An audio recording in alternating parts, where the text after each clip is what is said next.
Hello दोस्तों, welcome to my YouTube channel Uttarakhand course में आपका स्वागत है। मैं हिना परवीन स्वागत करती हूँ आपका। कैसे हैं आप सभी लोग?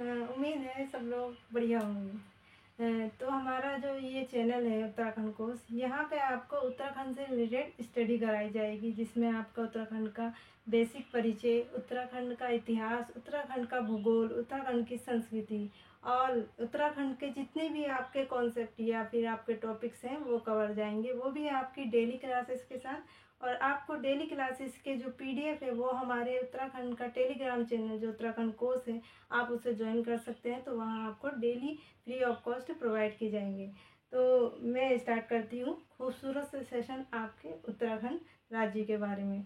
तो उत्तराखंड, सबसे पहले हम बात करेंगे कि उत्तराखंड दिखता कैसा है आखिरकार।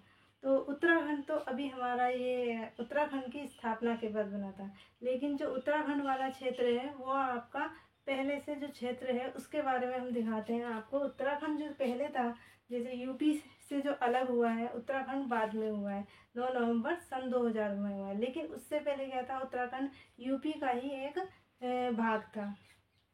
तो उससे पहले यहाँ पर क्या हुए, बहुत सारे शासक हुए, बहुत सारे यहाँ पे शासकों ने क्या करा, जैसे चंद्रवंश, पवार वंश, आपके कत्यूरी, सबने शासन करा है।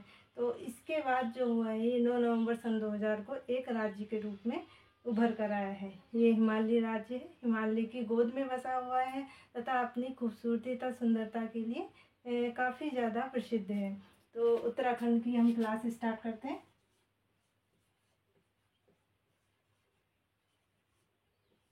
उत्तराखंड, तो पहले तो मैं इसका आपको सिंपल सा एक मैप बना के दिखाती हूँ कि उत्तराखंड आखिरकार दिखता कैसा है।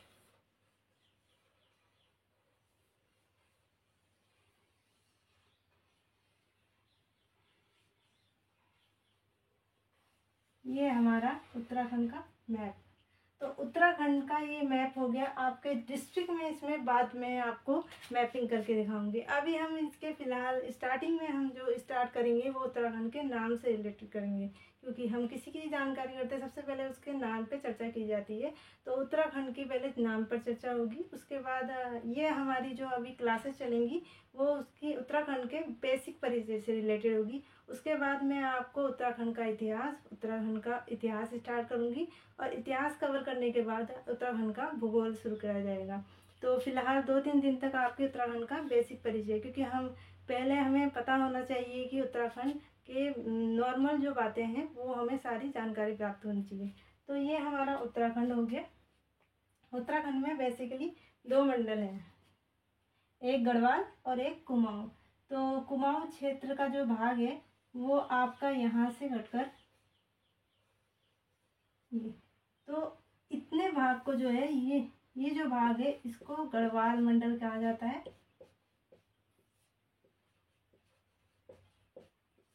और इतने भाग को आपका कुमाऊं मंडल कहा जाता है। तो उत्तराखंड के नाम के साथ साथ हम 2 नाम और चर्चित के बारे में डिस्कस करेंगे, जैसे आपका गढ़वाल मंडल और कुमाऊं मंडल। तो हम शुरू करते हैं इनके नाम पर। तो चलिए, आज की क्लास में उत्तराखंड के नाम के विषय पर चर्चा की जाती है।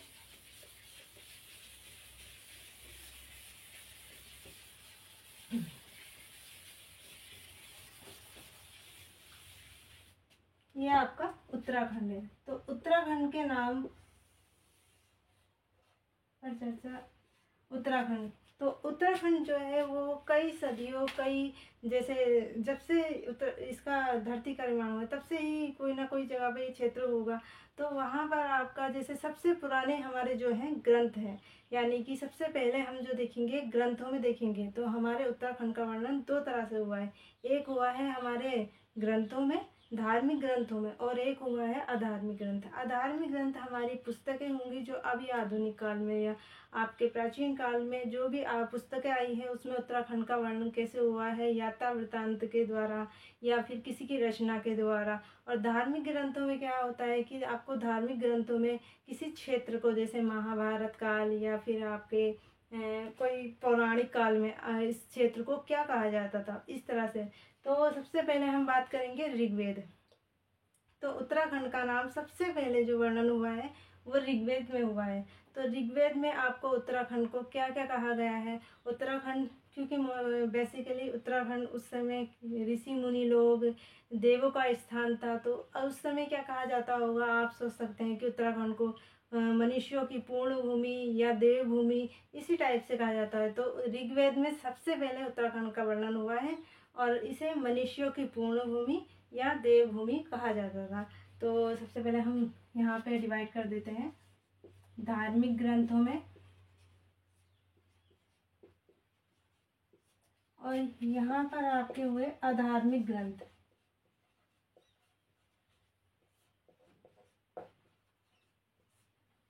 तो धार्मिक ग्रंथों में हमने सबसे पहले कहा कि ऋग्वेद में हुआ है उत्तराखंड का चर्चा वर्णन। तो सबसे पहले हम यहाँ पे लिख देंगे ऋग्वेद, ऋग्वेद में। उसके बाद वैदिक साहित्य,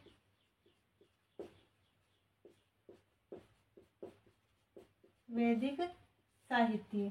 उसके बाद उत्तराखंड का वर्णन जो हुआ है वो हुआ है वैदिक साहित्य के बाद ब्राह्मण ग्रंथ। ब्राह्मण ग्रंथ होते हैं ना, जैसे ऐत्रेय ब्राह्मण, कौशिकी ब्राह्मण। तो इसी तरह से जो ऐत्रेय ब्राह्मण है, ऐत्रेय ब्राह्मण, ऐत्रेय ब्राह्मण, इसमें उत्तराखंड का वर्णन हुआ है। इसके बाद स्कंद पुराण, स्कंद पुराण, स्कंद पुराण में उत्तराखंड का वर्णन किन नामों से हुआ है उसके बारे में चर्चा की जाएगी। और लास्ट आपका बौद्ध धर्म। तो बौद्ध धर्म, तो बौद्ध धर्म में भी बहुत सारे ग्रंथ थे। जैसे आपके बौद्ध धर्म के ग्रंथों में उत्तराखंड का नाम का वर्णन किस रूप में हुआ है इसके बारे में चर्चा की जाएगी। तो सबसे पहले हम बात करते हैं ऋग्वेद। तो ऋग्वेद, आप जानते हैं कि वेदों की संख्या जो होती है वो कितनी होती है, वेदों की संख्या 4 है, जिसमें आपका ऋग्वेद, अथर्ववेद, ऋग्वेद, यजुर्वेद, सामवेद और अथर्ववेद। तो सबसे पुराना जो वेद है उसका नाम ऋग्वेद है। तो सबसे पुराना वेद ऋग्वेद, सबसे पहला वर्णन ऋग्वेद। आप याद कर सकते हैं कि सबसे पुराना नाम जो वेद है वो है ऋग्वेद है। तो इसी तरह उत्तराखंड का सबसे पहला वर्णन किसमें हुआ है, ऋग्वेद में हुआ है। और यहाँ पर आपके वेदों में इस टाइम पर जो होते थे कि देवों का स्थान था और मनीषी ऋषि मुनि लोग रहते थे। तो आप वहाँ से भी याद कर सकते हैं कि देवभूमि कहा गया है और मनुष्यों की पूर्ण भूमि कहा गया है। तो यहाँ पर उत्तराखंड का वर्णन फर्स्ट कहा गया है देव भूमि, और सेकंड मनीषियों की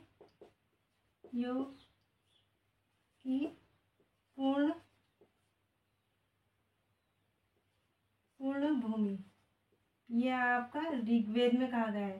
साथ ही साथ ऋग्वेद में ही गढ़वाल वाले क्षेत्र को यहाँ पर सप्त सिंधु प्रदेश भी कहा गया है। सप्त सिंधु प्रदेश क्यों कहा गया है, क्योंकि गढ़वाल वाले क्षेत्र में जो 7 नदियाँ हैं, जो आपकी यमुना, गंगा, अलकनंदा, भागीरथी, जो भी आपकी 7 नदियाँ हैं, उन सबको मिलाकर इस क्षेत्र को सप्त सिंधु क्षेत्र के नाम से भी जाना जाता था। तो ये आपके ऋग्वेद में आपका हो गया देवभूमि और मनुष्यों की भूमि। वैदिक साहित्य में उत्तराखंड को किस नाम से जानते हैं, तो वैदिक साहित्य में बात करेंगे तो वैदिक साहित्य में उत्तराखंड को उसी नगर, तो वैदिक साहित्य में उत्तराखंड को उसी नगर नाम से जाना जाता था। उसी नगर का यहाँ पर जो बताया गया है, उसी नगर का क्षेत्रफल यानी कि क्षेत्र विस्तार वो बताया गया है। जैसे आप उत्तराखंड में देखेंगे तो उत्तराखंड में पश्चिम की ओर जो है टोंस और यमुना नदी बहती है और पूर्व की ओर काली नदी बहती है। तो यहाँ पर इसको डिवाइड करते हुए बताया गया है कि यमुना से गंगा तक और गंगा से काली तक के क्षेत्र को क्या कहते हैं, उसी नगर कहते हैं। इस तरह से वैदिक साहित्य में उत्तराखंड के नाम का वर्णन किया गया है। तीसरा आपका ब्राह्मण ग्रंथ। ब्राह्मण ग्रंथ में उत्तराखंड को किन किन नामों से जाना गया है, तो ब्राह्मण ग्रंथ के ऐत्रेय ब्राह्मण में इतना याद रखिएगा कि कौशिक की नहीं, ऐत्रेय ब्राह्मण में उत्तराखंड को कुछ नामों से बताया गया है, जहाँ पर आपका उत्तराखंड को उत्तर का अब ये उत्तर का कुरु को कहा गया है क्योंकि यहाँ पर क्या था, जो कुरु लोग रहते थे, यानी कि कुरुओं का निवास स्थान। आपने सुना होगा महाभारत काल में कुरुक्षेत्र, ऐसे ही यहाँ पे कुरुओं का निवास स्थान था, इसलिए इसे क्या कहा गया है, उत्तर का कुरु कहा गया है। स्कंद पुराण में उत्तराखंड को किन किन नामों से जाना गया है, तो उत्तराखंड का पहला वर्ण यहाँ पर, पहला नाम जो है वो आता है ब्रह्मपुर के नाम से। दूसरा यहाँ पर आता है उत्तरखंड के नाम से। और तीसरा जो उत्तराखंड का नाम आता है वो आता है खस देश के नाम से। तो स्कंद पुराण में आप देख सकते हैं कि उत्तराखंड को ब्रह्मपुर कहा गया है, उत्तरखंड कहा गया है, खस देश कहा गया है। यहाँ पर आप ब्रह्मपुर देखेंगे तो ब्रह्मपुर बेसिकली आप देखेंगे, आपको दो तरह से क्वेश्चन मिल सकते हैं। अगर आपसे पूछता है कि उत्तराखंड को स्कंद पुराण में किस नाम से, तो अगर आपका जैसे ब्रह्मपुर के लिए अगर ऑप्शन आता है कि ब्रह्मपुर नाम का वर्णन कहाँ किया गया है, अगर आपका धार्मिक ग्रंथों में स्कंद पुराण ऑप्शन में रहता है तो आप स्कंद पुराण को टिक करेंगे। और अगर कोई रचना वृत्तांत में आता है तो ह्वेनसांग की सियूकी में भी इस क्षेत्र को ब्रह्मपुर कहा गया है, उत्तराखंड वाले क्षेत्र को ब्रह्मपुर कहा गया है। खस देश की बात करेंगे तो खस देश का मतलब हुआ यहाँ पर आपका खस देश का स्कंद पुराण में, जैसे हमने आपसे कहा था कि उत्तराखंड के साथ साथ हम गढ़वाल क्षेत्र और कुमाऊं क्षेत्र के बारे में भी चर्चा करेंगे, तो उसके उनके भी कुछ नाम है। जैसे हमारे खस देश है तो संयुक्त रूप से उत्तराखंड को खस देश कहा जाता है, जबकि कुमाऊं वाले क्षेत्र को इसमें मानसखंड कहा जाता है और गढ़वाल वाले क्षेत्र में इसमें केदारखंड कहा जाता है। तो आप देख सकते हैं स्कंद पुराण में ब्रह्मपुर उत्तरखंड खस देश कहा गया है, जहाँ पर कुमाऊं को मानसखंड कहा गया है और केदारखंड कहा गया है गढ़वाल को। तो गढ़वाल को यहाँ पर केदारखंड कहा गया है। आपका बचता है यहाँ पे बौद्ध धर्म ग्रंथ। बौद्ध धर्म से रिलेटेड जो भी आपके धर्म होते हैं, ग्रंथ होते हैं, तो बौद्ध धार्मिक जो ग्रंथ हैं उनमें उत्तराखंड का वर्णन किया गया है कि इस क्षेत्र को उत्तराखंड में उन ग्रंथों के टाइम पर उसमें क्या कहा जाता था, तो बौद्ध धर्मों में इनको कहा जाता था, इस क्षेत्र को कहा जाता था हिमवंत।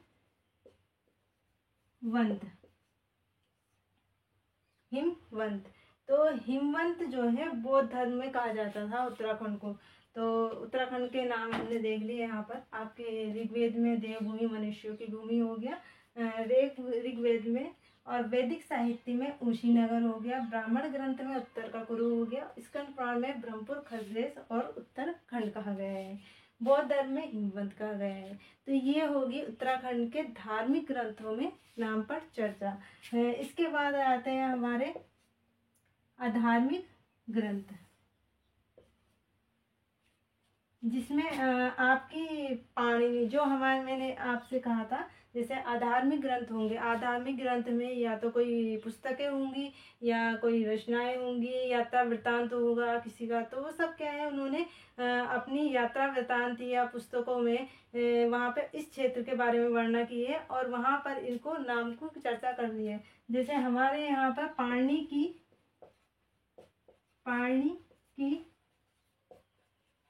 अष्टाध्यायी, तो आपने पुस्तक पढ़ी होगी, अष्टाध्यायी नामक पुस्तक है। एक अष्टाध्यायी पुस्तक है जिसके रचनाकार कौन है, पाणिनि। तो पाणिनि की अष्टाध्यायी में इसकी चर्चा है, उत्तराखंड की चर्चा है, यानी कि, और मेघदूत में उत्तराखंड की चर्चा है, मेघदूत में उत्तराखंड की चर्चा मिलती है।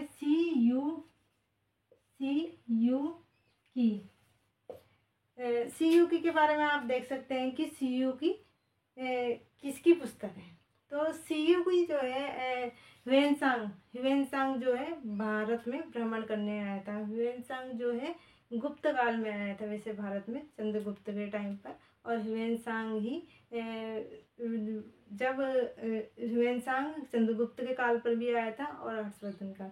तो ह्यूएन जो है उत्तराखंड का भी भ्रमण करा। तो उसने इस क्षेत्र को क्या कहा है, इस क्षेत्र को ब्रह्मपुर कहा है। सीयू की रचना किसने की है, सीयू की रचना जो है ह्यूएन ने की है।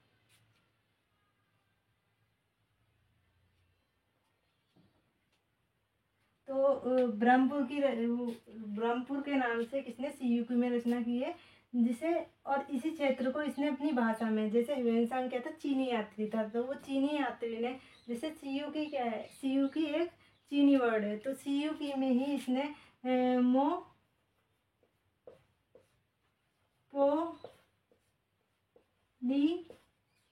मोपोली और हीमोपोली के नाम से इसकी चर्चा की है।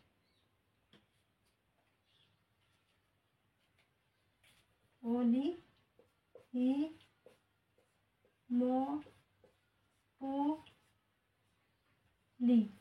ये सॉरी। तो इसने सीयूकी में क्या कहा गया है, इस क्षेत्र को पोली के नाम से इसमें चर्चा की है। इसके अलावा और पुस्तकें भी हैं, जैसे आपकी पाणिनि की अष्टाध्यायी होगी, मेघदूत होगी, अभिज्ञान शकुंतलम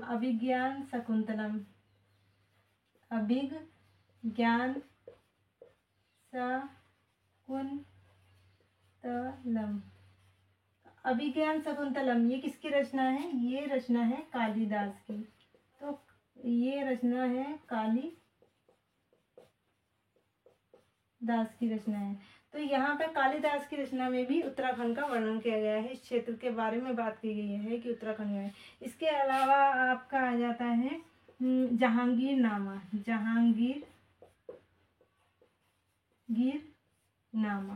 ये हमारे हो गए जहांगीरनामा। ये जहांगीरनामा एक मुस्लिम की पुस्तक है, जिसने जहांगीरनामा, इसी के काल में क्या हुआ था कि श्याम शाह को वहाँ श्याम शाह के नाम में भी, जैसे हमारा पवार शासक है श्याम शाह, उसके नाम पे उसका भी वर्णन जहांगीरनामा में आपको मिल जाता है यहाँ पर। और इसके साथ साथ आपका तारीख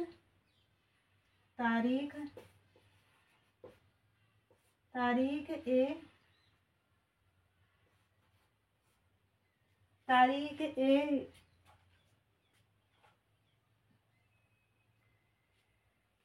ये आपकी पुस्तक है तारीख ए बदायूनी।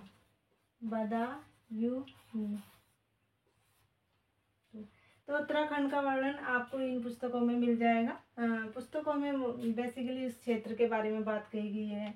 और यहाँ पर आपको सीयूकी में पोली हीमोपोली, सीयूकी आप सीपीयू से भी याद कर सकते हैं कि सीपीयू का जैसे आप याद करते हैं, वहाँ आप सीयूकी, सपोज जैसे आपका सीपीयू होता है, तो आप यहाँ पे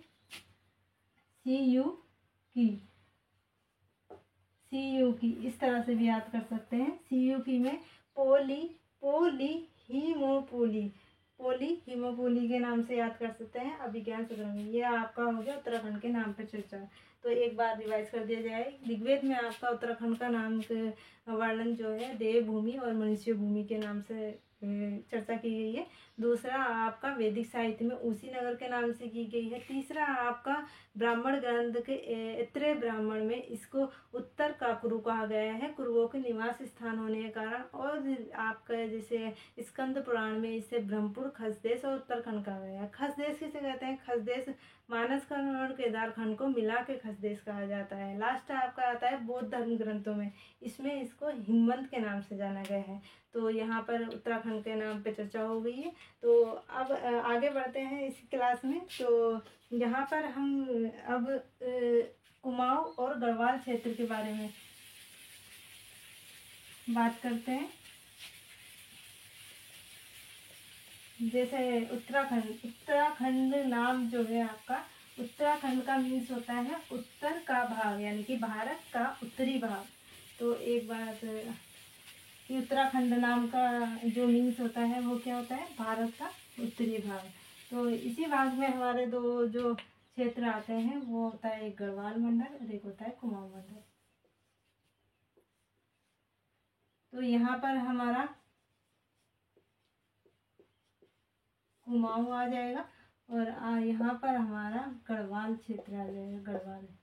तो कुमाऊं को किन किन नामों से जाना जाता है? तो कुमाऊं के बेसिकली दो ही नाम है, एक हो गया कुर्मांचल और एक होता है स्कंद पुराण में मैंने चर्चा कर ली है वहाँ आपकी मानसखंड के नाम से। तो उत्तराखंड को कुमाऊं के अलावा एक कुमांचल और दूसरा कुमाऊं को कहते हैं वहाँ पर मानसखंड के नाम से।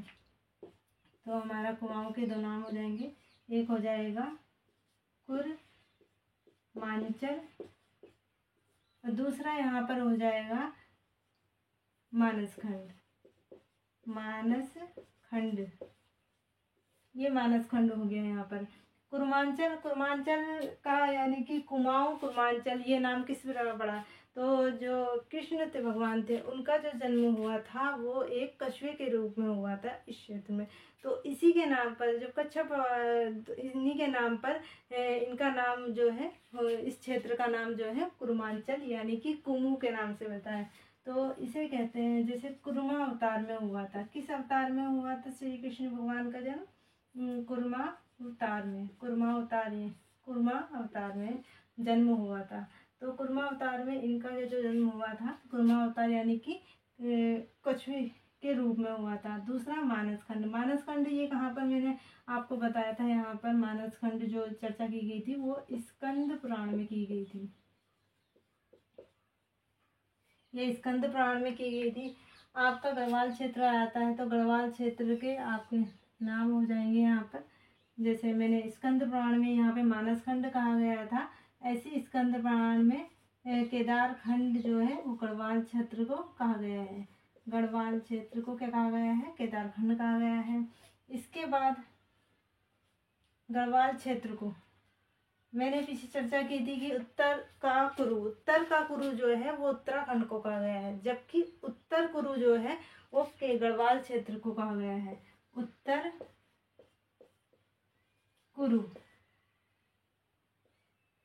कुरु गढ़वाल क्षेत्र को महाभारत में कहा गया है। उत्तर कुरु गढ़वाल क्षेत्र को महाभारत में कहा है, जबकि उत्तर का कुरुओं को निवास स्थान होने के कारण उत्तराखंड को कहा गया है आपके स्कंद पुराण में, सॉरी ब्राह्मण ग्रंथ में कहा गया है। इसके साथ साथ गढ़वाल क्षेत्र को तपोभूमि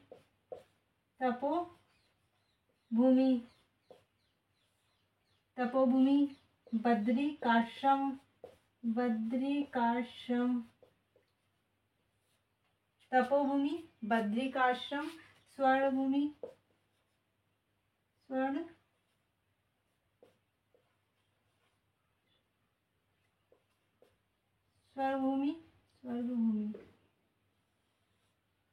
कहा गया है, बद्रिकाश्रम कहा गया है। और एक और है जहाँ पर इसकी चर्चा की गई है नाम में, वो है किरात मंडल।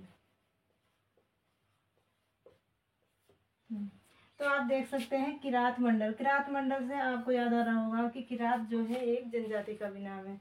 तो किरात जाति के जो लोग रहते थे वो कहाँ रहते थे? गढ़वाल में रहते थे। इसके नाम पर किरात मंडल किसका पड़ा है? गढ़वाल क्षेत्र का नाम पड़ा है, जबकि उत्तर का कुरुओं का निवास स्थान होने के कारण उत्तराखंड का नाम पड़ा है। बद्रिकाश्रम तपोभूमि, यहाँ पे लक्ष्मण जी ने तप किया था, इस कारण इनका नाम, इस क्षेत्र का नाम तपोभूमि बना है। बद्रिकाश्रम, स्वरभूमि, उत्तर कुरु और केदारखंड, ये हो गए हमारे गढ़वाल क्षेत्र के नाम। तो एक बार हम रिवाइज कर लेंगे। उत्तराखंड का नाम जो है धार्मिक और आधार्मिक ग्रंथों में कहा गया है, जहाँ पे धार्मिक ग्रंथों में हमारा ऋग्वेद आता है, स्कंद वैदिक साहित्य आता है, ब्राह्मण ग्रंथ आता है, स्कंद पुराण आता है और बौद्ध धर्म ग्रंथ आते हैं। इसके साथ साथ गढ़वाल क्षेत्र को एक और नाम का वर्णन किया गया है, उसे कहते हैं हेमवत। हेमवत के नाम से उत्तराखंड के नाम का वर्णन किया गया है। हेमवत के नाम से उत्तराखंड के गढ़वाल क्षेत्र का वर्णन किया गया है, जबकि हिमवंत के नाम से जो है वो उत्तराखंड का वर्णन किया गया है। तो यहाँ देख सकते हैं आप कि कुर्मांचल और स्कंद पुराण में मानसखंड कहा गया है। स्कंद पुराण में केदारखंड कहा गया है गढ़वाल क्षेत्र को। और उत्तर कुरु महाभारत में कहा गया है। इसके साथ साथ हेमवत कहा गया है, तपोभूमि, बद्रिकाश्रम, स्वर्णभूमि, किरात मंडल, ये हमारे हो गए गढ़वाल क्षेत्र के नाम।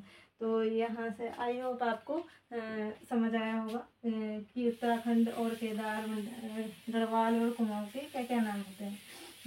तो एक बार हम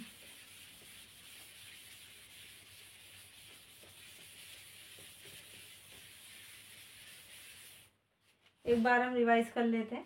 उत्तराखंड जो है दो मंडल, उत्तराखंड में क्या है, दो मंडल से मिलकर बना है, जैसे एक कुमाऊं मंडल और एक गढ़वाल मंडल।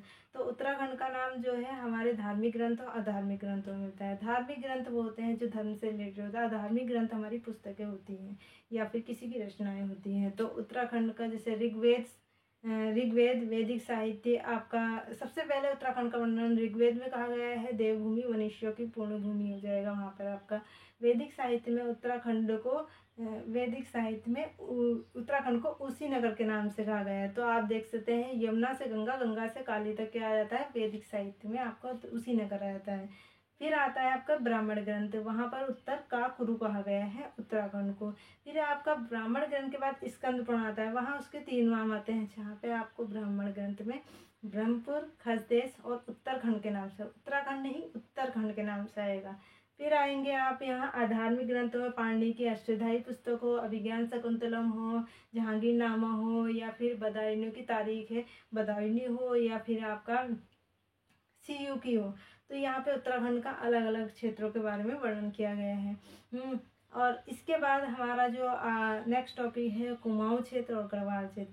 कुमाऊं को कुर्मांचल और मानसखंड कहा गया है, जबकि गढ़वाल क्षेत्र को केदारखंड और उत्तर हेमवत, तपोभूमि, स्वर्णभूमि और आपका बद्रिकाश्रम, ये सारे नाम किसके हैं, गढ़वाल क्षेत्र के हैं। तो यहाँ पे हमारा ये वाला टॉपिक खत्म होता है नाम से रिलेटेड। तो अब हम आगे बढ़ेंगे इसकी विस्तार के बारे में कि उत्तराखंड ये जो बना है, उत्तराखंड ये किस तरह बना है। तो उत्तराखंड में पहले तो यहाँ पे जैसे आपके सबसे पहले जो है कुड़िंदों ने शासन किया था यहाँ पर। तो सबसे पहले जो शक्ति आई थी, जो जिन्होंने यहाँ पे क्या था शासन किया है, वो है कुड़िंद जाति के लोग। लेकिन कुड़िंद जाति के बाद भी हमारे कत्यूरी आए। ये गढ़वाल और कुमाऊं का निर्माण कैसे हुआ, तो गढ़वाल और कुमाऊं का निर्माण जो हुआ था चंदों और हमारे पवार वंशों के काल में हुआ है। तो कुमाऊं और गढ़वाल दो भागों में। इससे पहले क्या था, हमारा उत्तराखंड जो था समस्त सूत्र में बंधा हुआ था, या फिर कहें तो उससे पहले क्या था, ये छोटे छोटे राजाओं के रूप में था। या यहाँ पर जैसे पवार वंश में क्या रहते थे, राज लोग रहते थे, राय लोग रहते थे, राणा लोग रहते थे, राजी लोग रहते थे, ये वाले लोग रहते थे। और इससे जैसे कत्यूरी काल में क्या था, वहाँ पर कत्यूर घाटी कहलाता था। तो अलग अलग नामों से वहाँ पे वर्णित किया गया है।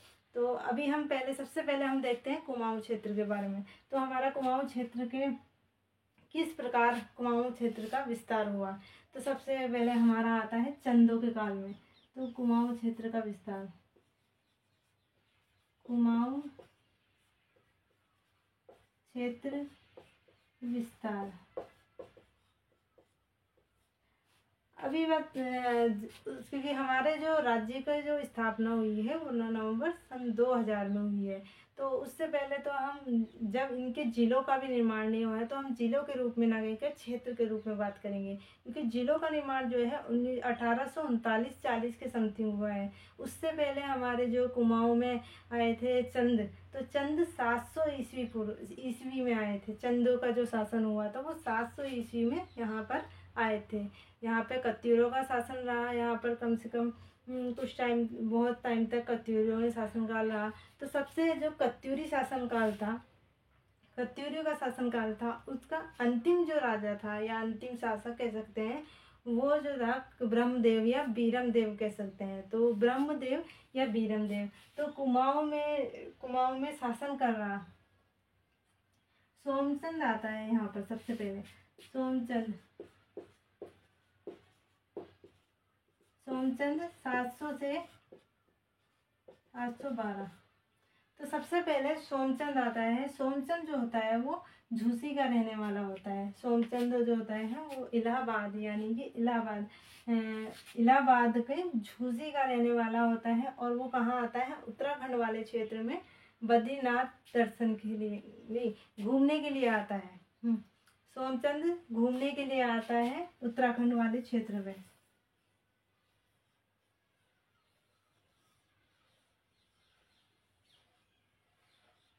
ये सोमचंद यहाँ से आपका इलाहाबाद से आता है और ये उत्तराखंड घूमने आता है। उत्तराखंड यानी कि यूके को घूमने आता है। यहाँ से सोमचंद आता है। इलाहाबाद का रहने वाला होता है सोमचंद, और यहाँ इलाहाबाद झूसी का रहने वाला होता है और ये यूके घूमने आता है। ये घूमते घूमते घूमते कत्यूरी शासक ब्रह्मदेव ब्रह्मदेव या बीरम देव भी कह सकते हैं। तो ये क्वेश्चन में आ सकता है कि अंतिम कत्यूरी शासक कौन था? तो अंतिम कत्यूरी शासक जो था वो ब्रह्मदेव या बीरम देव था। तो ब्रह्मदेव से इसकी मुलाकात होती है। ब्रह्मदेव सोमचंद को क्या प्रभावित हो जाता है सोमचंद से, और वो क्या कर देता है? सोमचंद का विवाह अपनी पुत्री से विवाह कर देता है सोमचंद का।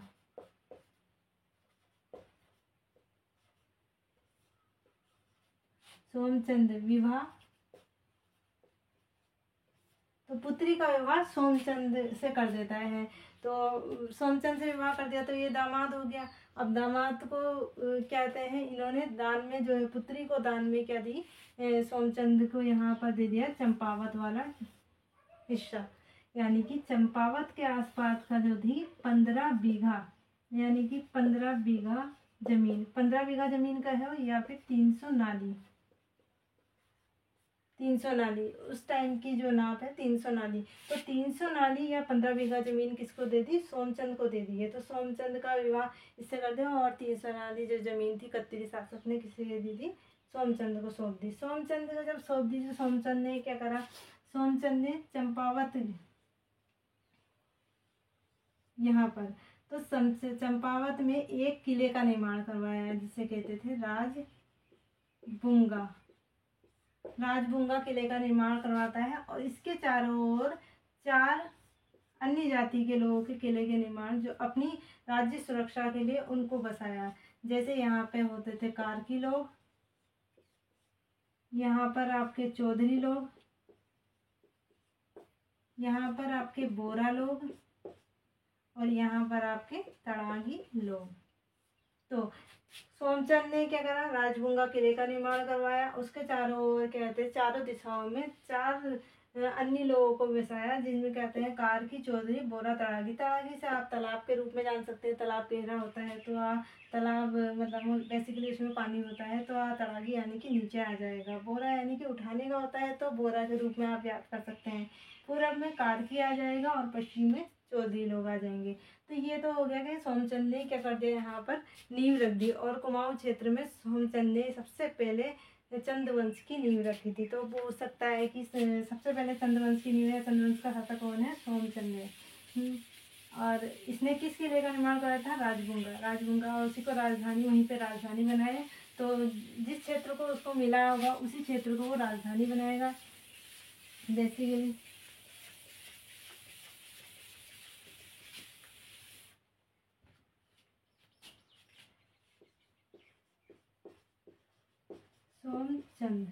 सोमचंद तो यहाँ पर हम छोटा सा मैप के अकॉर्डिंग यहाँ पर थोड़ा सा देखेंगे। ये हो गया हमारा, तो यहाँ पर हमारी चंपावत वाला क्षेत्र हो गया। तो ये हो गया हमारा सोमचंद के द्वारा अपने चंद्रवंश की नींव रखने वाला क्षेत्र सोमचंद। यहाँ पर आपको थोड़ा मतभेद मिल सकता है टाइम पीरियड में। तो जैसे आप ऑप्शन देखते हैं सोमचंद के काल में, वहाँ पर आप टिक कर सकते हैं। तो ये आपके 700 से 712 ईस्वी तक रहा। अब इसके बाद जो है अन्य जो सोमचंद के जो भी आए शासक, उसके बाद क्या है? त्रिलोक चंद आता है।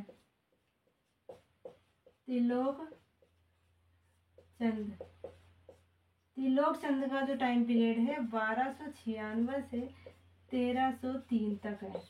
त्रिलोक चंद जो है गद्दी पे 1206 में 96 में बैठा और 1303 तक रहा। तो त्रिलोक चंद ने क्या करा कि यहाँ पर जैसे आपका कुमाऊँ वाला क्षेत्र है, ये कुमाऊँ वाला क्षेत्र, तो आपकी कुमाऊँ वाले क्षेत्र में चंदों का शासन था। तो चंदों ने यहाँ पर कुमाऊँ वाले क्षेत्र के चंपावत वाले यहाँ पर चंदों का शासन हो गया।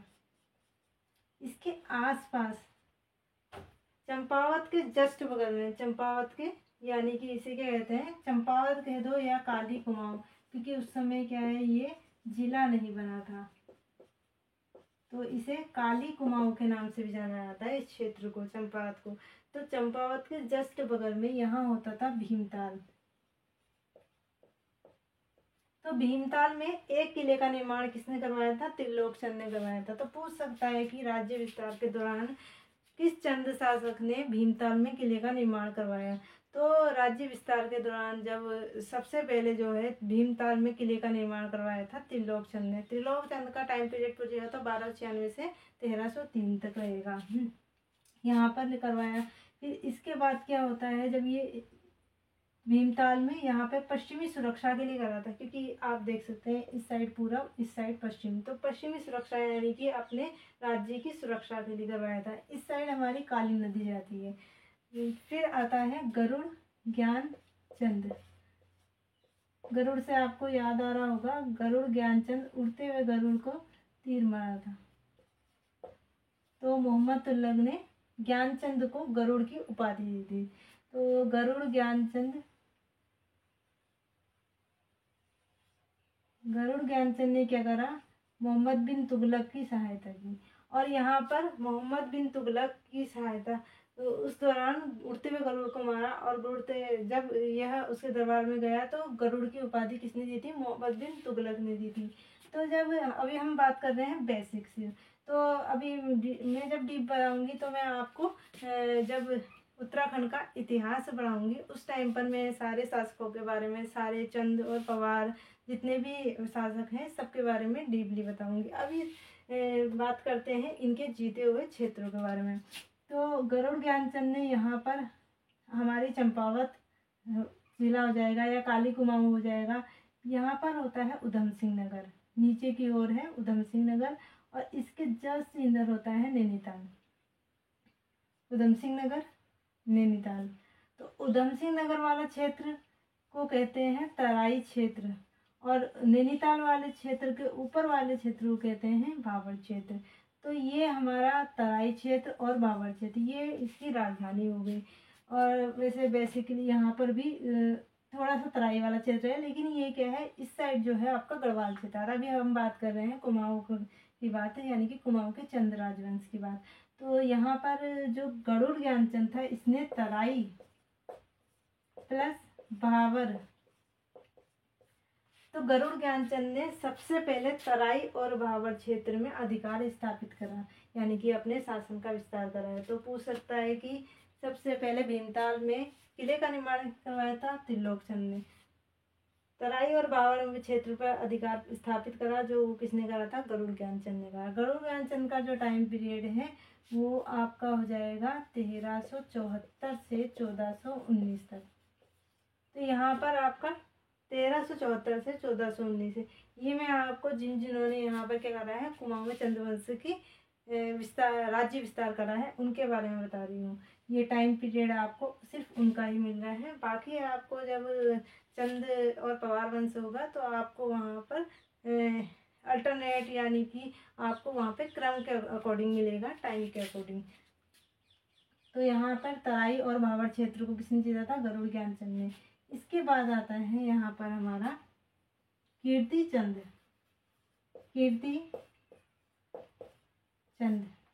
जो कीर्ति चंद होता है, तो कीर्ति चंद जो होता है ये जीतता है। इसका टाइम पीरियड है आपका 1374 में, और यहाँ पर हो जाएगा आपका 1419।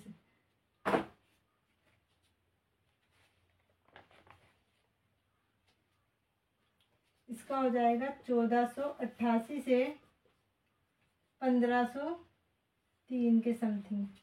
तो यहाँ पर आपका कीर्तिचंद का टाइम पीरियड हो गया। ये कीर्तिचंद ने आपका सिंड्राकोट, यहाँ पर भी एक मैप बना लिया जाए।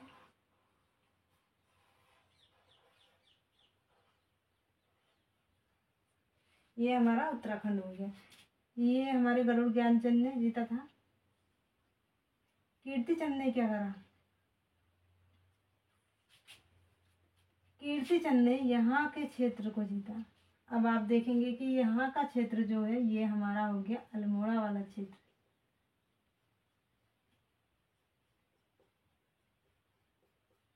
ये क्षेत्र हो गया।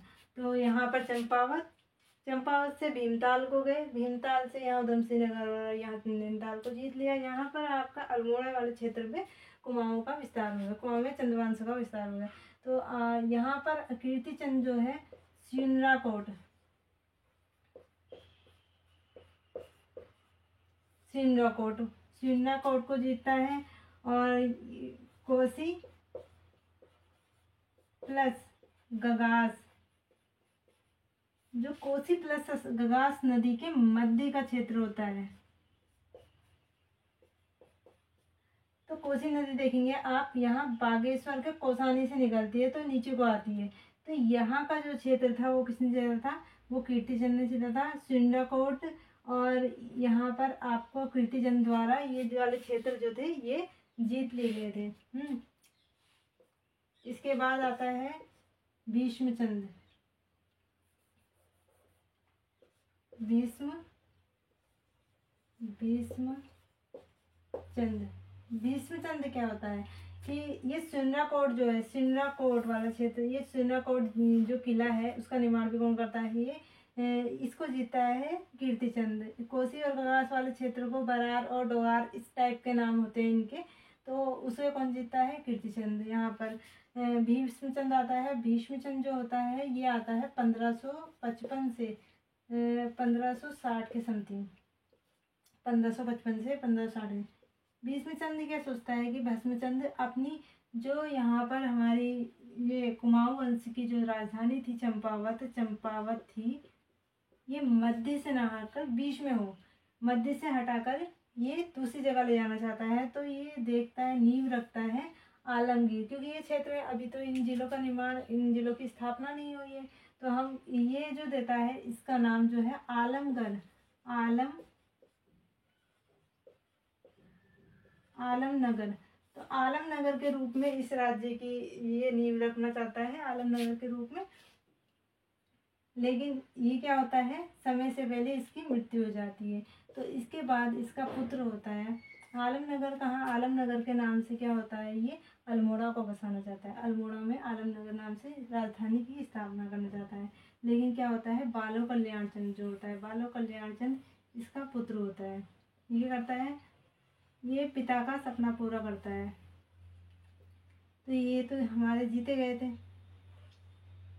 ये अल्मोड़ा हो गया, ये सारे क्षेत्र जीते थे। तो यहाँ पर जो आता है बालो कल्याण,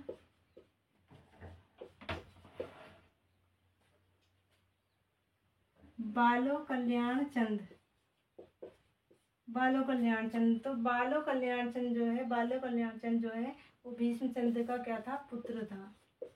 तो यहाँ पे देखिए 1560 तक रहा है, और ये 1560 से 1568 तक बालो कल्याण चंद रहता है। और 1568 में क्या करता है, आलमनगर यानी कि राजधानी स्थानांतरित कर देता है, राजधानी स्थानांतरित का स्वप्न देखता है,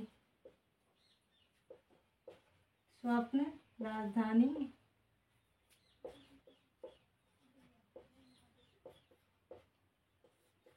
स्थानांतरित ये देखता है। लेकिन पूर्ण किया किसने, पूर्ण किया किसने, बालो कल्याण चंद ने। बालो कल्याण चंद कौन था, भीष्मचंद का पुत्र था। तो इसने पूर्ण करा। और यहाँ पर क्या थी, सबसे ज़्यादा जो घास थी वो कौन सी घास थी, यहाँ पर किलमोड़ा, किलमोड़ा घास की उपलब्धता थी। तो इससे जो राजधानी का नाम पड़ा, जो जगह का नाम पड़ा, उसका नाम क्या पड़ गया, अल्मोड़ा। तो नाम क्या पड़ा यहाँ पर, अल्मोड़ा पड़ गया। तो इस प्रकार यहाँ पर क्या कर दिया इन्होंने, किले का निर्माण या फिर राजधानी परिवर्तन कर दी। तो राजधानी परिवर्तन की बात आएगी तो स्वप्न देखा था भीष्मचंद्र ने, और जबकि राजधानी परिवर्तित की थी उनके पुत्र बालो कल्याण चंद्र ने। ठीक है। फिर लास्ट रुद्रचंद्र आता है। रुद्रचंद्र 1560 में आता है रुद्रचंद्र। 1560 में रुद्रचंद्र जो होता है बालो कल्याण चंद्र का पुत्र होता है। रुद्रचंद्र भी इसका पुत्र होता है। अब ये क्या करता है रुद्रचंद्र, अब आप देखेंगे चंपावत जीत लिया, यहाँ भीमताल, यहाँ नैनीताल, उधमसिंहगढ़, यहाँ अल्मोड़ा पहुँच गए। यहाँ पर बालो कल्याण चंद्र ये वाले क्षेत्र को जीत लेता है, और साथ ही बालो कल्याण चंद्र ये बागेश्वर वाले क्षेत्र को भी जीत लेता है। बागेश्वर वाले क्षेत्र को कौन जीतता है? बालो कल्याण चंद्र। रुद्रचंद्र आता है तो रुद्रचंद्र के टाइम पर क्या होता है कि रुद्रचंद्र के टाइम पर ये क्षेत्र और आपका अल्मोड़ा,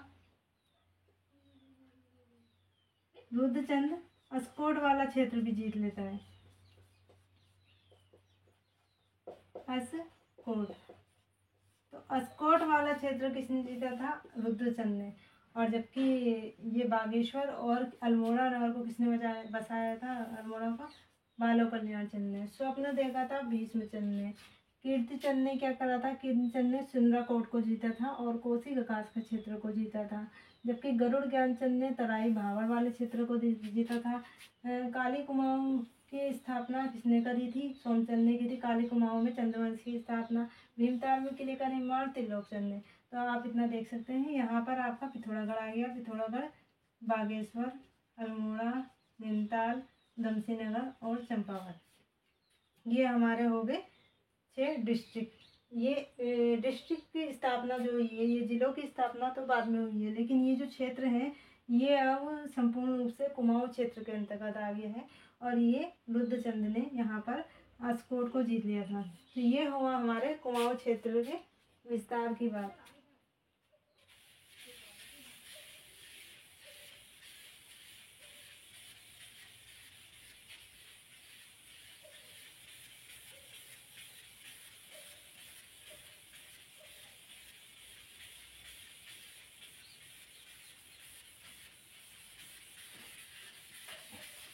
तो ये तो रही कुमाऊं के विस्तार की बात। अब बात करते हैं गढ़वाल क्षेत्र के विस्तार की। तो कुमाऊं क्षेत्र का विस्तार मैंने आपको बता दिया है। सबसे पहले आता है सोमचंद, झुंसी का रहने वाला होता है, इलाहाबाद का होता है, और यहाँ पर आकर जो ब्रह्मदेव या बीरमदेव को पसंद आता है वो प्रभावित होकर अपनी पुत्री का विवाह ब्रह्मदेव से कर देता है। उसके बाद क्या होता है कि ये चंपावत पे अपने एक किले का निर्माण करता है जिसे कहते हैं राजभुंगा। राजभुंगा के 4 अन्य जातियों को बिसाता है, जिससे किले की क्या होती है? सुरक्षा होती है। उसके बाद फिर इसी के उसके त्रिलोकचंद आता है। त्रिलोकचंद 1296 से 1303 तक रहता है। त्रिलोकचंद जो है भीमताल में एक किले का निर्माण करवाता है और 12 मंडल तथा पाली और छकाता वाले क्षेत्रों को जीत लेता है। इसके बाद आता है गरुड़ ज्ञानचंद। गरुड़ ज्ञानचंद जो होता है वो नैनीताल में जैसे आपका भावर वाला क्षेत्र हो गया, उधमसिंह नगर में तराई वाला, इन क्षेत्रों को जीत लेता है। तो हमारे यहाँ पे 3 डिस्ट्रिक्ट मिक्स हो गई। फिर इसके बाद कीर्तिचंद आता है। कीर्तिचंद जो होता है सिंदूरकोट, फालदाकोट और आपके खगमरा कोट की बात आएगी। खगमरा कोट को किसने जीता था? खगमरा कोट को भी कीर्तिचंद ने। सिंदूरकोट, खगमरा कोट ये आप कीर्तिचंद के नाम से जान सकते हैं। फिर आता है भीष्मचंद। भीष्मचंद ने यहाँ पर अल्मोड़ा को राजधानी बनाने का स्वप्न देखता है आलमनगर के नाम से, लेकिन उसके बाद ही इसकी मृत्यु हो जाती है। तो यहाँ पर बालो कल्याण चंद्र इस सपने को पूरा करता है और बालो कल्याण चंद्र जो है बागेश्वर वाले क्षेत्र को भी जीत लेता है। इसके बाद आता है रुद्रचंद्र। रुद्रचंद्र की जो है ये अस्कोट वाले क्षेत्रों को यानी कि अस्कोट और भीरा क्षेत्र को जीत लेता है, जो हमारे पिथौरागढ़ जिले में है। तो यहाँ पे संपूर्ण कुमाऊं को किसने? चंदों ने यहाँ पर अपनी स्थापना कर दी थी। इसके बाद आते हैं हम गढ़वाल क्षेत्र में।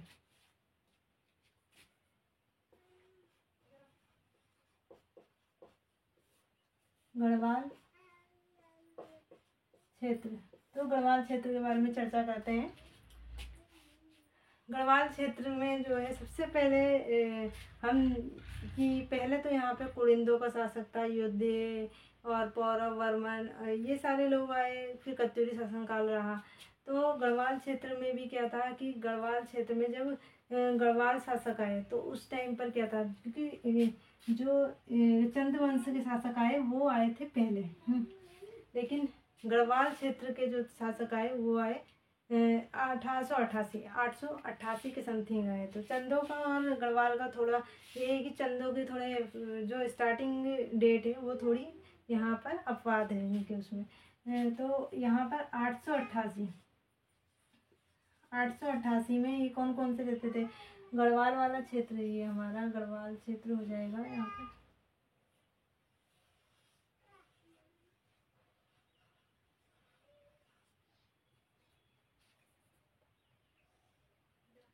ये गढ़वाल क्षेत्र हो गया यहाँ पर। तो यहाँ से हम देख सकते हैं ये हमारा गढ़वाल क्षेत्र है, ये हमारा गढ़वाल क्षेत्र है। तो यहाँ पर भानु प्रताप, तो भानु प्रताप हरिद्वार में भानु प्रताप का क्या था, यहाँ पर साम्राज्य था, यानी कि यहाँ पर भानु प्रताप का शासक था। और मालवा का शासक कौन था,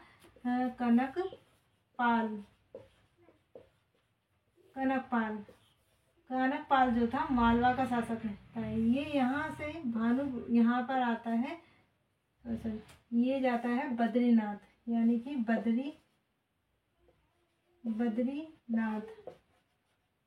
बद्रीनाथ दर्शन के लिए आता है।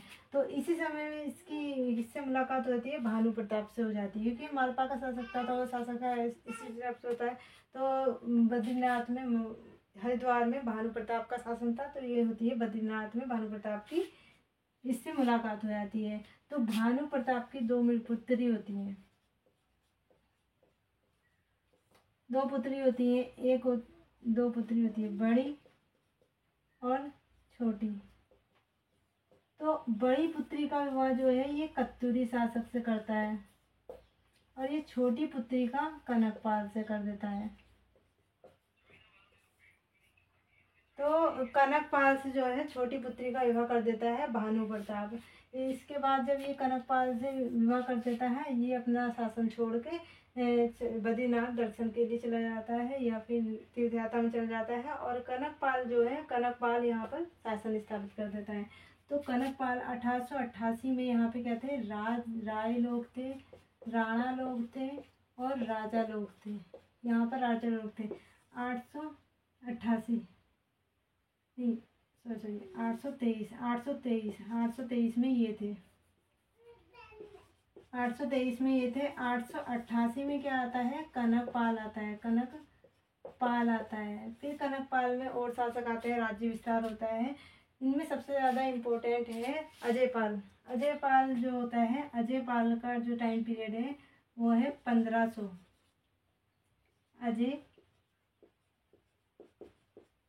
अजयपाल आता है 1500 ईस्वी में। 1500 ईस्वी में जब अजयपाल आता है तो ये क्या करता है, 52 गढ़ों को जीतता है। 52 गढ़ों को जीतता है। 52 गढ़ कैसे हुए, ये जो हमारा गढ़वाल क्षेत्र है, ये गढ़वाल क्षेत्र जो था छोटे छोटे गढ़ों में बटा हुआ था।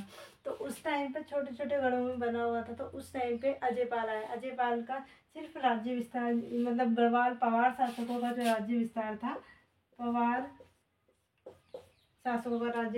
वो सिर्फ कुछ ही जगह तक था।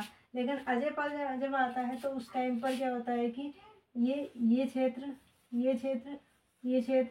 ये क्षेत्र जो अन्य क्षेत्र होते हैं, तो ये कुल मिला के कितने गढ़ होते हैं, 52 गढ़ होते हैं। तो 52 गढ़ों को कौन जीतता है, अजयपाल ने जीता। 52 गढ़ों को किसने जीता, अजयपाल ने जीता। जिसमें 42 गढ़ जो थे पेनकंडा के थे, और जुमला का गढ़वती, गढ़तांग का लंगूरगढ़, बजड़ूगढ़ और खेतानीगढ़, ये सारे गढ़ों को मिला के होते हैं। टोटल 52 गढ़ होते हैं। तो इसे कौन जीत जाता है, अजयपाल जीत लेता है। इसके बाद जब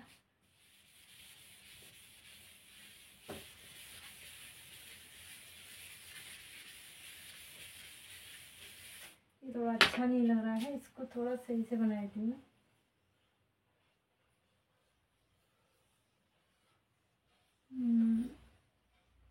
ये हो गया आपके, तो यहाँ पर आपका ये हो गया, ये तो ये हमारा हो गया गढ़वाल, ये गढ़वाल वाला क्षेत्र है। तो यहाँ पर क्या था, पहले भानु प्रताप था, यहाँ पर कनकपाल का शासन हो गया, कनकपाल का शासन हो गया। यहाँ पर पवार वंश आ गया है।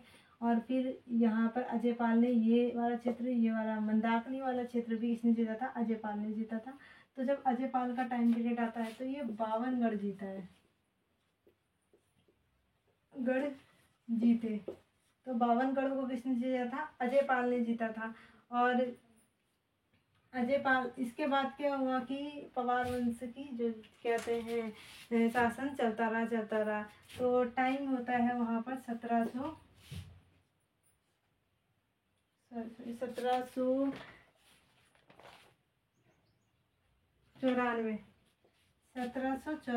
से 1794 टू 1795। इस टाइम पे क्या होता है कि गढ़वाल में भूकंप, गढ़वाल में क्या होती है, ये आपदा आ जाती है। फिर टाइम आता है 1883 का समथिंग। 1883 में क्या होता है कि 1883 में आते हैं गोरखा लोग आते हैं। एक बार गोरखा लोग यहाँ पे आक्रमण करते हैं और एक बार गोरखा लोग यहाँ पर यहाँ पे आपदा आ जाती है और गोरखा आक्रमण हो जाता है। गोरखा आक्रमण होता है 1783 के समथिंग। तो जब गोरखे लोग आक्रमण कर देते हैं, यहाँ सिर्फ थोड़ा सा आक्रमण होता है, कुछ लड़ाई होती है, कुछ जीतते हैं कुछ हारते हैं, इस टाइप का होता है। लेकिन जो संपूर्ण रूप से गोरखाओं का स्थापना गोरखाओं ने करा था, यहाँ पर शासन करा था, लगभग 15 या 12 वर्षों तक गोरखाओं का शासन रहा था यहाँ पर। तो गोरखाओं का जो पूरी पुनः मतलब जो शासन होता है, जो आक्रमण होता है, वो होता है 1803 के समथिंग। तो यहाँ पर जो गोरखा का पहला आक्रमण होता है वो कब होता है, 1883 में होता है गोरखा आक्रमण। फिर जो होता है गोरखाओं का मई 1803, ये आप डेट याद रखना। तो मई 1803 में क्या होता है कि गोरखा पुनः आक्रमण करते हैं, गोरखा आक्रमण। इसमें क्या होता है, गोरखा आक्रमण होता है, किसके बीच में युद्ध होता है, प्रद्युम्न शाह के बीच। तो गोरखा जब आक्रमण होता है तो गोरखा आक्रमण हुआ और प्रद्युम्न शाह के बीच में युद्ध हुआ। तो प्रद्युम्न शाह यहाँ मारा गया। तो प्रद्युम्न शाह क्या होता है, मारा जाता है। तो इसका पुत्र होता है सुदर्शन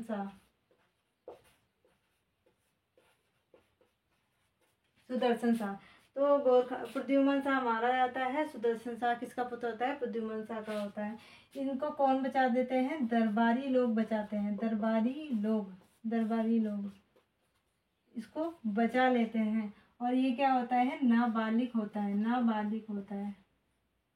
देख, इस समय ये नाबालिग होता है। तो प्रद्युम्न शाह मारा गया, सुदर्शन शाह नाबालिग था। तो क्या करते हैं, दरबारी लोग इसे बचा के ले जाते हैं और यहाँ पे क्या हो जाता है, गोरखा शासन हो जाता है। गोरखा शासन जब गोरखा शासन हो गया तो इस टाइम पर कोई और पवार शासक रहा नहीं जो इसका सामना कर सके। प्रद्युम्न शाह मारा गया और उसका पुत्र जो था सुदर्शन शाह, वो नाबालिग था। उसने किसने बचा दिया, जो दरबारी लोग थे, जो भी प्रद्युम्न शाह के जो विश्वास वाले लोग थे, उन्होंने बचा दिया, दरबारी लोग। फिर उसके बाद क्या होता है कि गोरखा शासन लगभग 12 से 15 वर्षों तक रहता है यहाँ पर। 12 से 15 वर्षों तक रहता है गोरखा शासन। इसके बाद क्या होता है कि 1815 में जब क्या होता है, सुदर्शन शाह बालिग हो जाता है, यानी कि सुदर्शन शाह एक शासन संभालने के उसमें आ जाता है। तो सुदर्शन शाह जाता है 1815 में British east India, British east India company के पास जाता है। तो सुदर्शन शाह किसके साथ जाता है? ब्रिटिश ईस्ट इंडिया कंपनी के पास जाता है सहायता के लिए। तो ब्रिटिश ईस्ट इंडिया कंपनी जो है गोरखा शासन को समाप्त कर देती है। किसके अकॉर्डिंग? संगोली की संधि के अकॉर्डिंग। सुना हुआ आपने संगोली की संधि, तो क्वेश्चन भी बहुत बार आया संगोली की संधि कब हुई थी। तो संगोली की संधि जो है 4 मार्च को यहाँ पर हस्ताक्षर कर दिए जाते हैं। किसके द्वारा? गोरखा शासक के द्वारा। तो यहाँ पर संगोली की संधि पर हस्ताक्षर हुए थे 4 मार्च 1816 में। तो 4 मार्च 1816 में क्या हुआ था? संगोली की संधि में हस्ताक्षर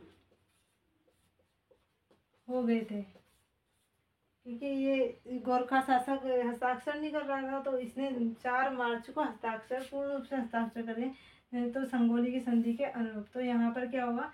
यहाँ से गोरखा शासन समाप्त हो गया। तो अब क्या आएगा? अब सुदर्शन शाह और ब्रिटिश है। अब ब्रिटिश ईस्ट इंडिया कंपनी या फिर ब्रिटिश लोगों ने जो है इसकी मदद करी, तो ये भी तो कुछ ना कुछ लेंगे। ये खाली मदद करते तो भाग नहीं जाएंगे।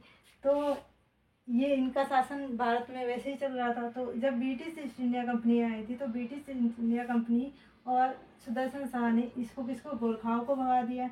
अब यहाँ पर सुदर्शन शाह की एक मांग थी कि उसे भी अपने राजपाट के लिए कुछ क्षेत्र मिले, थोड़ा क्षेत्र ब्रिटिश लोग रख ले, ब्रिटिश ईस्ट इंडिया कंपनी रख ले, और थोड़ा क्षेत्र सुदर्शन शाह रख लेगी। तो यहाँ पर इनके क्षेत्र का विभाजन हुआ। तो गढ़वाल क्षेत्र जो था अभी तक जो था यहाँ पर पवार वंश का चल रहा था।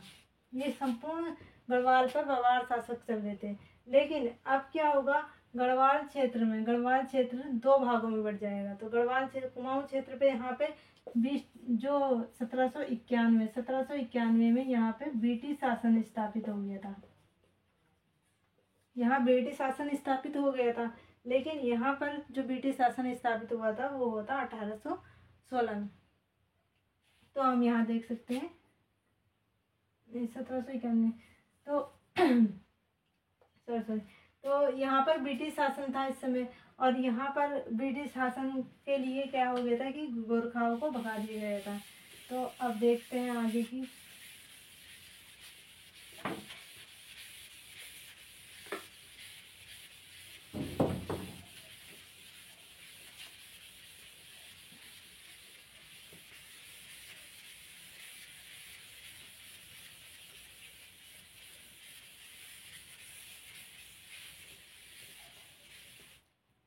बस थोड़ा सा और है, फिर उसके बाद ये आज की क्लास को समाप्त ख़त्म कर दिया जाएगा। फिर हम मिलेंगे आपकी नेक्स्ट क्लास में, क्योंकि एक साथ इतना सारा पढ़ने में थोड़ी प्रॉब्लम हो जाएगी। थोड़ा थोड़ा पढ़ेंगे तो हमारे जो नोट्स हैं जो हम आराम से कवर कर पाएंगे, डेली उसको रिवाइज कर पाएंगे। तो क्या होगा कि हमें क्या होगी कि हमारी स्टडी करने में थोड़ी सी प्रॉब्लम्स कम आएंगी।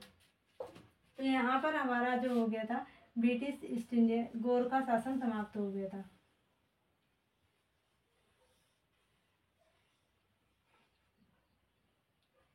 तो यहाँ पर तो हमारा ईस्ट इंडिया कंपनी पहले से चल रही थी, यहाँ पे ब्रिटिश शासन था इस समय।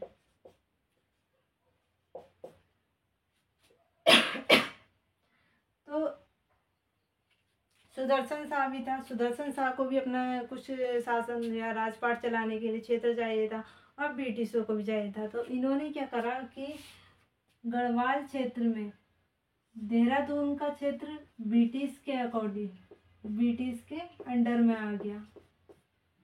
ये यहाँ से ब्रिटिश के अंदर में आया और यहाँ तक। तो देहरादून वाला भी ब्रिटिश, यानी कि टिहरी रियासत है। जो यहाँ पर टिहरी रियासत बनी वो थी हमारी उत्तरकाशी टिहरी रियासत। तो टिहरी रियासत हम कह सकते हैं उत्तरकाशी और टिहरी गढ़वाल वाले जिले को क्या कहते हैं? टिहरी रियासत के नाम से जाना गया। यानी कि टिहरी रियासत जो था वो मंदाकिनी और मंदाकिनी और भागीरथी वाला क्षेत्र जो था वो टिहरी रियासत के अंडर आ गया। पहला यहाँ पर कुमाऊं कमिश्नरी के रूप में ब्रिटिश इंडिया कंपनी शासन कर रही थी। तो यहाँ पे देहरादून वाला क्षेत्र, और जबकि अलकनंदा के पूर्वी वाला क्षेत्र, तो अलकनंदा नदी यहाँ से जाती है, तो अलकनंदा नदी के पूर्वी क्षेत्र और देहरादून के आसपास, यानी कि टिहरी रियासत इतने में सिमट कर गई थी। तो यहाँ पे क्या था, सुदर्शन शाह का शासन था, सुदर्शन शाह। तो ये सुदर्शन शाह का शासन चल रहा था। यहाँ पे ब्रिटिश ईस्ट इंडिया कंपनी का शासन है और यहाँ पे भी ब्रिटिश ईस्ट इंडिया कंपनी का। तो यहाँ पर हुआ, फिर क्या हुआ कि ये टिहरी रियासत, जो हमारी ये टिहरी रियासत थी इतनी सी, जो ये टिहरी रियासत थी, यहाँ पर क्या थे, कुछ 4-5 पवार शासकों ने और शासन करा जब तक हमारा देश आज़ाद नहीं हुआ। हमारा देश 15 अगस्त 1947 को आज़ाद हुआ था, लेकिन टिहरी रियासत का भारत में विलय 1949 में हुआ है। यानी कि टिहरी रियासत जो थी भारत में बाद में विलय हुआ है भारत में। तो यहाँ टिहरी रियासत में कौन कौन से आए थे, प्रताप शाह, कीर्ति शाह। देखो टिहरी रियासत जो था, टिहरी रियासत की राजधानी क्या थी, राजधानी थी यहाँ पर टिहरी या त्रिहरी के नाम से भी जाना जाता था। राजधानी टिहरी या त्रिहरी के नाम से जाना जाता था। जबकि प्रताप शाह ने कीर्तिनगर की स्थापना करी और प्रताप शाह ने प्रतापनगर की स्थापना करी। तो राजधानी क्या बनाई, प्रतापनगर। कीर्तिनगर की स्थापना कीर्ति शाह ने करी, तो कीर्तिनगर। और एक आता है नरेंद्र शाह। तो इसने नरेंद्र नगर की स्थापना करी, नगर। तो इसने राजधानी किसे बनाया, नरेंद्र नगर को बनाया। तो प्रताप शाह ने प्रतापनगर, कीर्ति शाह ने कीर्तिनगर और नरेंद्र शाह ये अपनी राजधानी। तो हमारी टिहरी रियासत की पहले राजधानी क्या थी, टिहरी थी। त्रिहरी भी कह सकते हैं या टिहरी भी कह सकते हैं।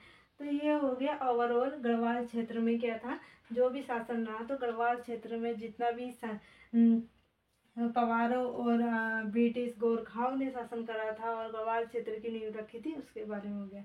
तो टिहरी रियासत किस तरह से अलग हुई आपको बताएं। यहाँ पर टिहरी रियासत जो थी 1816 में टिहरी रियासत का होता है और भारत में विलय जो होता है 26 जनवरी 1949 में भारत में विलय हो जाता है टिहरी का भारत में विलय कब होता है, 1949 में होता है। जबकि टिहरी रियासत का जो होता है 1816 में बनती है, समझे। इस समय कौन थे, इस समय थे मानवेंद्र शाह। जबकि इस समय कौन थे, सुदर्शन शाह। तो आपको इतना समझ आ गया होगा।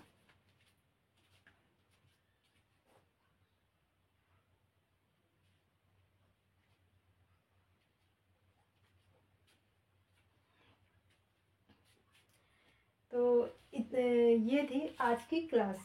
तो आज हमने चर्चा करी, आज के लिए इतना ही बहुत है।